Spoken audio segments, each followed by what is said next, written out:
पद्मनाभं सुरेशं विश्वाधारं गगनसदृशं मेघवर्णं शुभांगं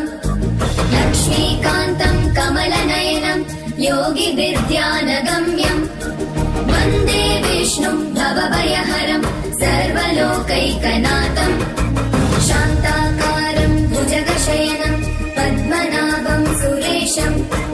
विश्वाधारं गगनसदृशं मेघवर्णं शुभांगं लक्ष्मीकान्तं कमलनयनं योगिविद्यानगम्यं वन्दे विष्णुं भवभयहरं सर्वलोकैकनाथम् त्रैलोक्यपूजितः श्रीमान् सदा विजय वर्धन शान्ति